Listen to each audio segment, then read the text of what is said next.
camera says, get the fuck up, throw your hands in the sky. The brothers in the back shooting traps now, what's up? Committee pity the fool that act shitty in the midst of the calm, the witty. New Jerusalem, get the fuck up. Shaolin, get the fuck up. Long Isle, get the fuck up. Worldwide, get the fuck up. Kind of like just talking, and all of a sudden we just started to geek out into a real serious geekgasm, you know? Where I had a geekgasm, me. You might find it's all crap, but it might turn out to be brilliant. Yeah, it might not be. Okay, go on. Oh man, I gotta tell you. First of all, I feel like that I just like, you know, snuck in the back of the theater because we're in the back of the brink here. And we usually are in the studio, in the big theater, in the audience seat. So welcome to the Geekgasm. And as you may see that, for one, I'm sitting on the wrong side. Do you want to swap? You know? It makes you feel better. Makes me feel a little better. So first we were just checking. First we had Craig the Wattage, you know, and then you know, then came Colin the Buzz, and now here we're sitting here with Noel Russ, an actor and everything, and our showrunners radio plays, but. I had a conversation with Noel, you know, and we kind of like was talking about films and everything, and you know, actually what happened is Colin couldn't show up today. Lost the golden hat. So as Colin joked about the fact that you couldn't get anybody else. Yeah. And it's not a good thing. We'll see how we get on today, and you know, Geekgasm, you know. So what we do is we talk about old films, you know. I mean, pretty much it's like. You know, Mark Commode or Charlie Brooker could talk about, you know, the recent films that are out. Do you remember the Chinese movies, the ghost movies, where they Too Hard. Yeah, fantastic. And they'd sort of, they'd be dead 1 minute and then they'd come alive. The Hobbit Vampire. Yeah, and they'd go around and they go, and they just chase. Fantastic. Oh no, they are fantastic. You know, it's funny that you mentioned that because, like, and I swear this is not a setup. But, you know, one of the films that I made when I came here to England was a Chinese vampire film. It was like I was doing a lecture with a young student who came up to me and pitched this idea. He just said 2 words, Chinese vampire. Yeah. And I said, oh my God, we gotta make this. And we did the whole thing where they put like something on their head and they freeze. You know, and if it comes off, then it can move again. Yeah. And it was amazing. You know, they'd be lying there 1 minute, and then they'd be levitating, and they'd be, you know, they'd be violent, and they were scary. You know, as silly as they were, they were scary at the same time. And they wouldn't get your legs. You know, they must have a really popular fandom, especially on YouTube, because our film wasn't that great. It was okay, but it's got about like thousands of hits. And it's probably just because of it's a take or piss take on the old Hopping Vampire. Yeah. But yes, I have. Lam Ching Ying, I think, was the director of those. Because I remember that it was on. Yeah, it was in the Lam Ching Ying movie. But yeah, the Mr. Vampire. Well, you know, you compare those with something like a zombie movie where people are dragging along slowly. Yeah. And zombie movies are boring, really, aren't they? Well, no, it's funny. No, they're not really. No. It's funny how you bring that up. It's funny how you bring that up because, like, our own British-born Danny Boyle tried to change that thing. You know, I mean, like when he did 28 Days Later. Do you yeah. You know, it was kind of like he said, "Look, I'm going to do this kind of like, you know, vampire thing or what is zombie kind of movie, but." I hate the fact that the zombie is like, and the people are running, and then, you know, they got to trip or fall over just to be caught. So he created these speed zombies with a speed cam. Well, I was going to say, what about the Will Smith one?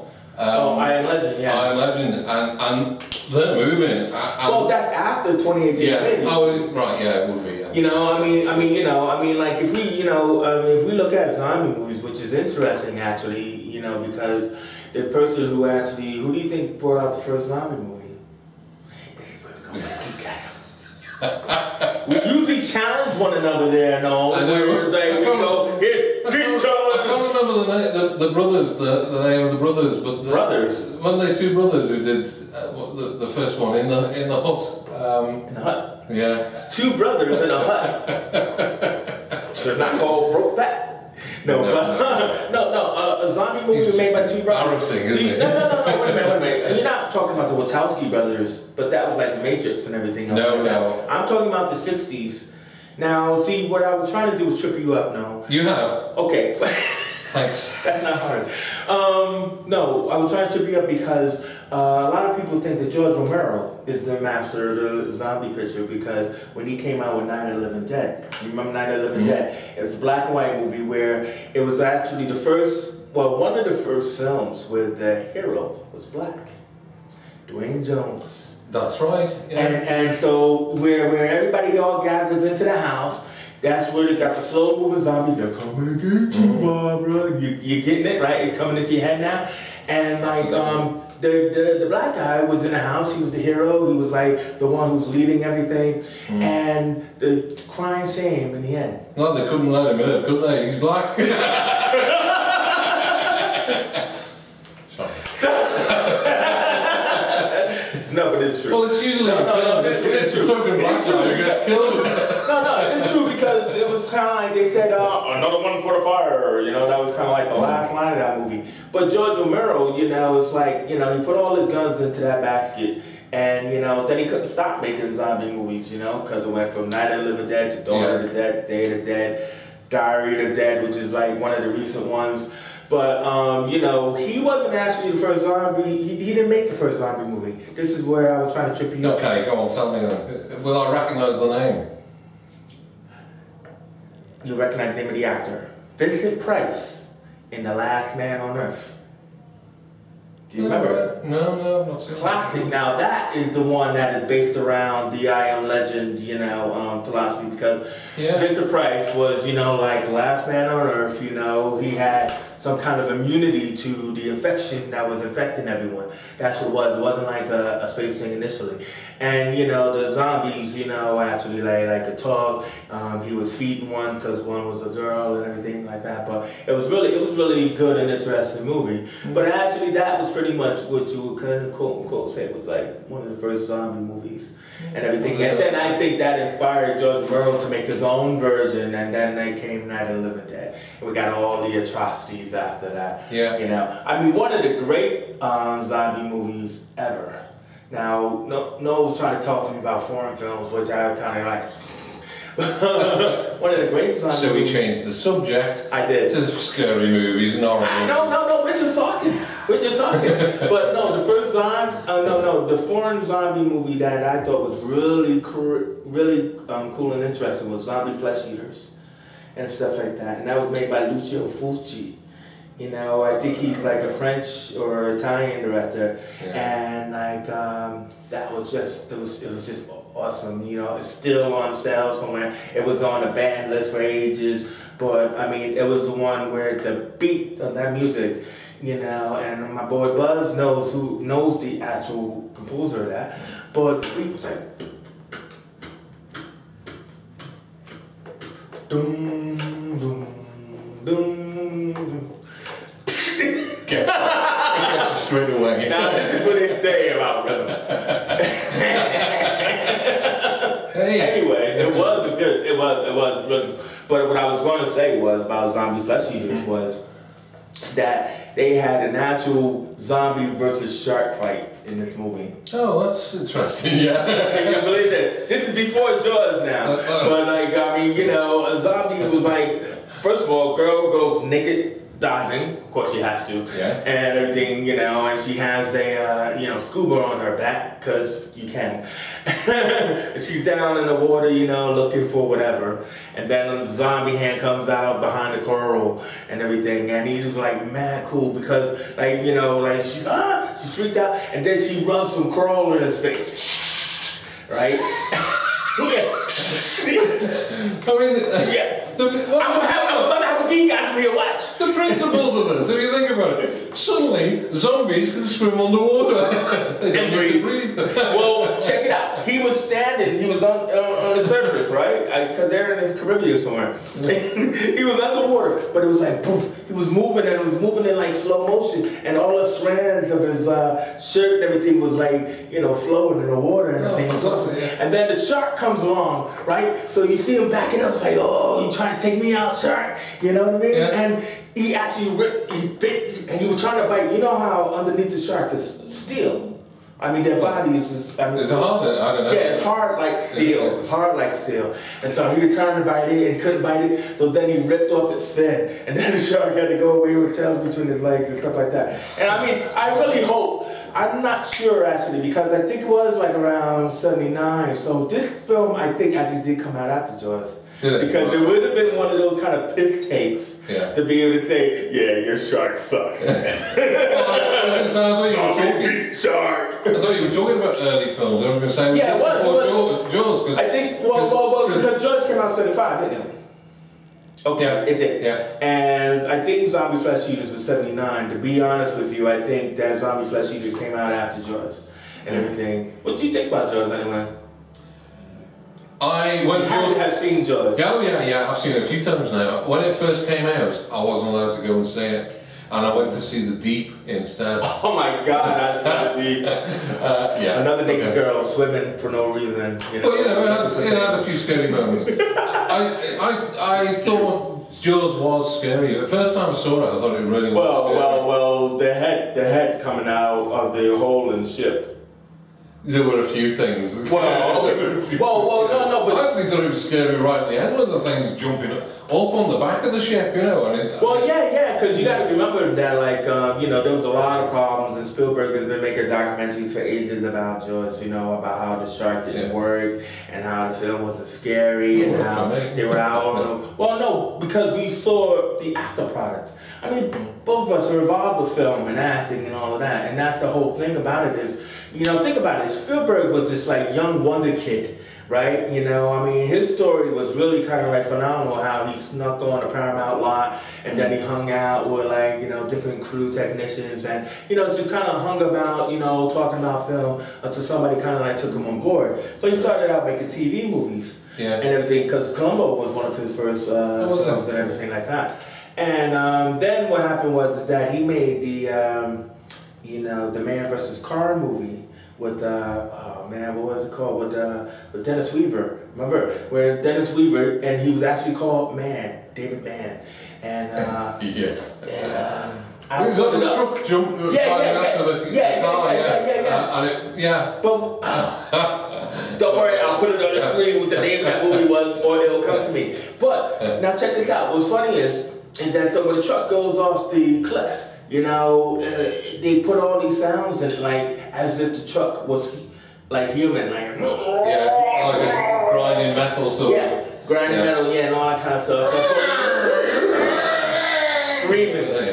So when he did Jaws, what he said was that when Roy Scheider finally blows up the shark, you know, and you know, open wide, you son of a bitch, you know, something like that he says. And the shark is blows up, and then it's going down. It's the same shot. He paid homage to himself, which is kind of like, you know, cocky. Paid homage to himself by having like the way the shark goes down in the water and the billowing smoke and blood and all that kind of stuff. It was the same shot as what happened with the car, you know, in that movie. But you know, basically, it wasn't scary enough. It was too long. Did you? Yeah. You phoned Spielberg? Yeah, he didn't answer. I did actually phone him because I saw a job coming up that I thought. And did you think he'd hire you? No. But I thought. Hey, you know what? There's no harm trying. You've got to knock. I'm gonna have to say that this man had boom walls of steel. Hey, no, like you just said, you gotta give it a shot, right? You got to. But what I was gonna say was that with all the problems that Jaws had, by going back and retooling and rejiggering, because the idea came very late in post-production about the score, John Williams' score. Yeah. You know, like the whole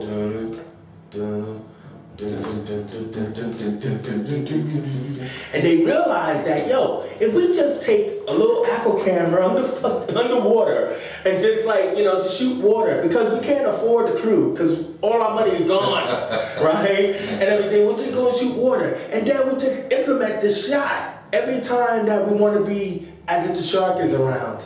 And then we'll play that, and everybody freaked out. Now, I actually was allowed to see this movie. My parents didn't understand.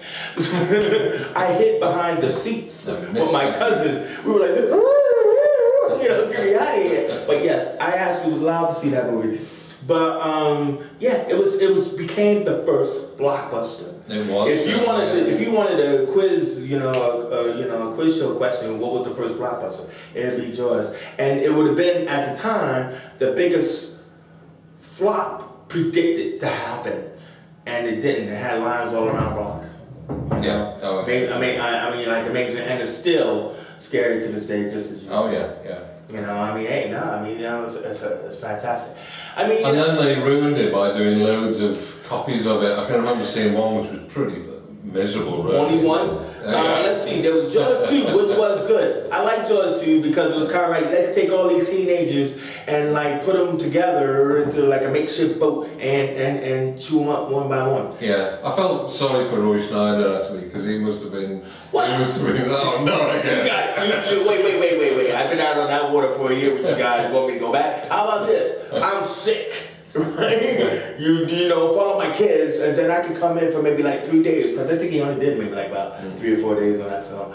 You know, because he only really showed up in the end. Yeah. You know, I mean, because you know he had to go out looking for them and all that. And as a filmmaker, you know, they could easily have done his stuff in like 3 days. Yeah. But then 3, terrible. Not even we're talking about 4, Jaws the Revenge, plays. You know, so it's just like yeah. I mean, well, what about that then? Let's talk about sequels. What do you know about sequels?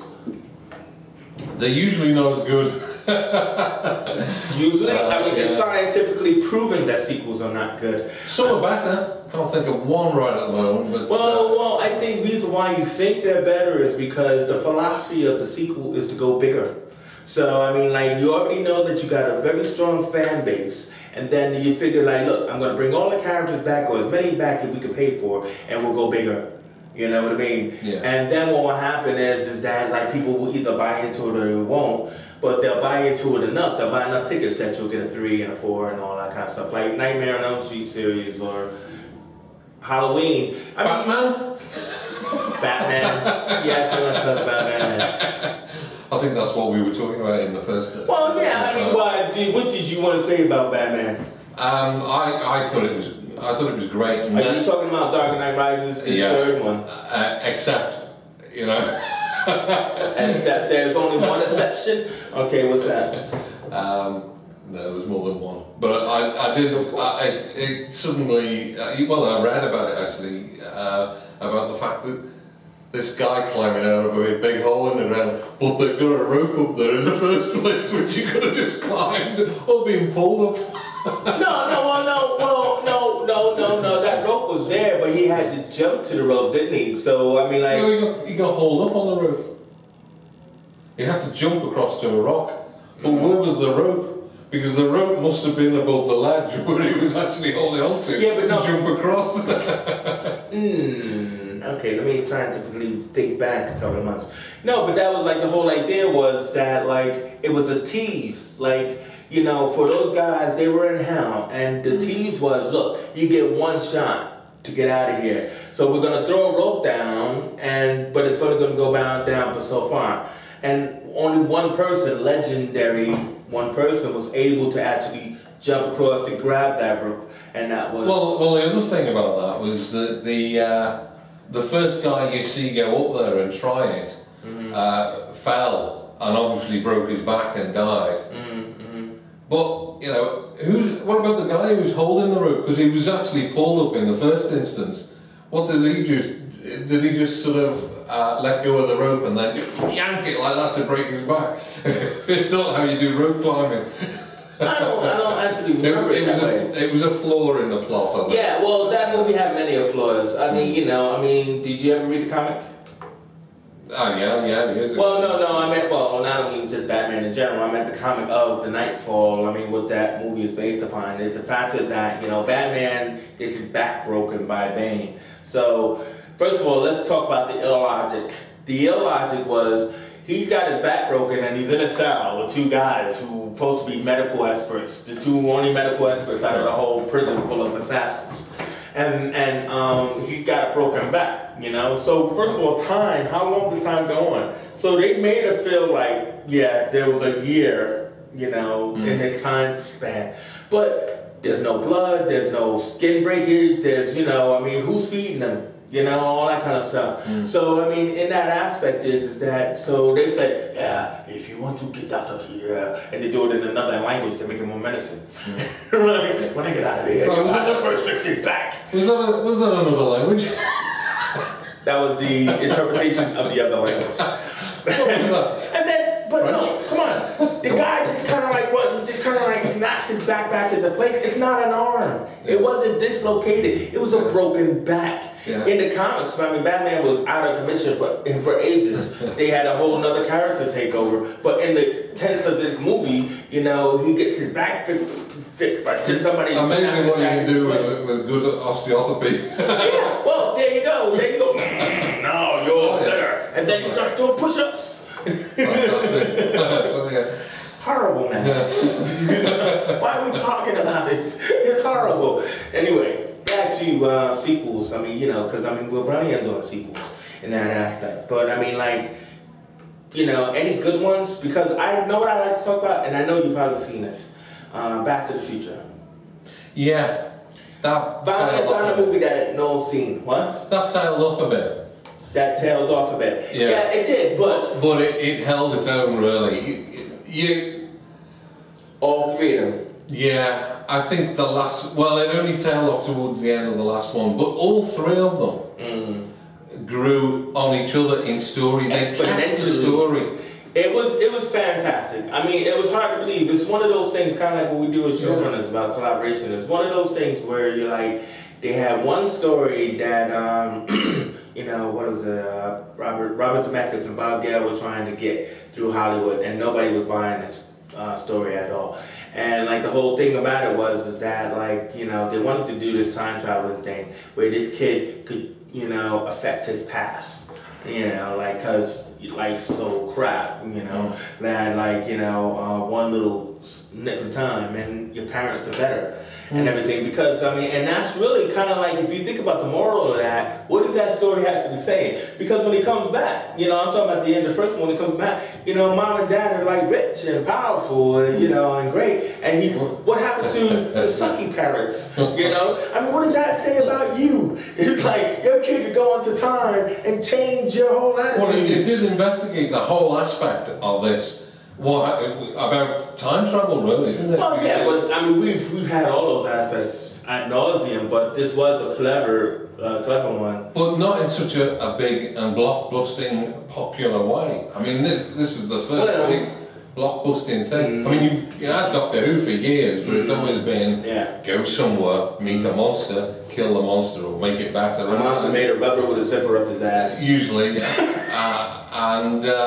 but this did something different. Investigated what happens when you go back and how things can change. Yeah. And it does tell you more about that, because, you know, it does tell you that's what the second one does. You are a product of your parents, and but that's what I'm trying to say. It's really interesting because I don't think they had the idea for the second one until the first one was successful. And then they say, okay, go in and make another one. And it's like, what the heck do we do? You know, he's already changed his parents. He's already changed his life for the better. You know, if he goes back, what else is he going to do and stuff? You know, so that's why they decided to go forward and everything. Then when they went forward, they realized that they had to go back because of the title, Back to the Future, and then everything. So it was really clever. I mean, my favorite is the second one because, I mean, all of that, you know, paradox and, you know, just missing each other and everything was really cool. But he never got his parents back to the way they originally were, so that was really kind of like a bad thing. It would have been nice, I thought. No, he didn't. But, you know, he ended up with a nice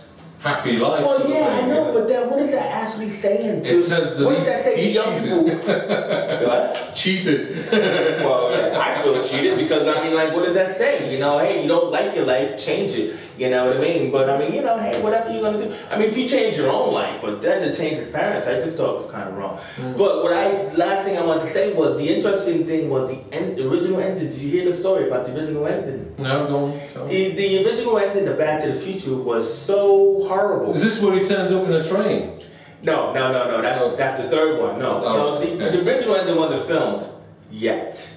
All right. Check this out. Now, the original ending was that once Marty goes into the past with the DeLorean, right? They needed what? To get to the past. They needed plutonium, right? Yeah. So, where you gonna find plutonium in 1955? So, the script was written that he had to go to the Manhattan Project and everything. That's why they picked that year. He had to go to the Manhattan Project where the atom bomb first went off. Yeah. So the time the time table was that he had to go to the Manhattan Project and drive into the atom bomb explosion to get to the future and everything. Oh, right. And like, so then they were like, okay, well, hold on for a second. Now, once he's there, he's in a freaking car. How's he gonna survive? Yeah. You know, this atomic explosion. So somebody goes, tick-tock, we'll put him in the fridge. And they said, works for me, right? So they put him in the refrigerator, right? Yeah. And then so it blows him back to the future. Now, somebody smart said, this sucks, right? Yeah. They shot a whole film. Now, It's good to actually have someone who actually knows a little bit about science. I'm a producer, and that's what producers do. This sucks. No. What happened was they shot the whole movie with Eric Stokes, remember? Then they said he's not funny. Brought in Michael J. Fox. Oh, that's right, yeah. Right, and everything like that. Reshot. So they had no money. So then they got down to the point where we got to go to create an atom bomb explosion and everything. So on the one hand, it was really like we had no money for this. And that is sucks. Acid bombs are expensive, aren't they? Well, the effect is. So that's when somebody, you know, TikTok said, lightning. You know, lightning. And they had to create the whole lightning hitting the clock tower. Now, for me, that is the best sequence in the whole movie. Yeah. And what I'm trying to say about it is, as a filmmaker, because a lot of that comes into this, is that, whoa, you know, how you could change everything with one scene, one character, one line, you know, and that was it. It was that they decided to reconstruct the ending to be at the clock tower, and that became the best part of the whole movie and everything. But I mean, it's this thing about, you know, you can write a story. It can be a great story, but if it's not plausible, it's going to be plausibility. That is a good word. No, it's not going to be worth anything, is it? So you've got. But you, as a writer, of course, thinks it's plausible, and you need someone to bounce that off to say, I don't know, dude, the fridge. Yeah. So. Now, as we end the show, I'm going to tell you what happened to that fridge. Anybody know? Here's Noel's last Geek Challenge. Noel, what happened? Now that scene with the fridge at the Manhattan Project didn't work in Back to the Future, but somebody who worked on that project decided that, hey, remember that scene where he's at the Manhattan Project and the bomb's about to go off and Marty hides in the fridge? Why don't we use that? Geek Challenge! Geek Challenge? Oh, mate. No, we only have 5 seconds. It was used in another film? Yes, in the recent film. Give us a clue. George Lucas. But I can't do Steven it. Spielberg. Okay, fine. I'm not actually counting. Steven Spielberg. George Lucas. What did they work on together? Recently. Where there's a bomb in the fridge. Maybe you're not the only one who hasn't seen it, no, because I don't think a lot of people have seen it. There's a bomb in the fridge. No. To survive a bomb, you have to hide in the refrigerator. Yes. I know you're with me, audience. He's not. You are. I've been Indiana Jones, the fourth one, Kingdom of the Crystal Skulls. Bullshit. Oh, I didn't watch that.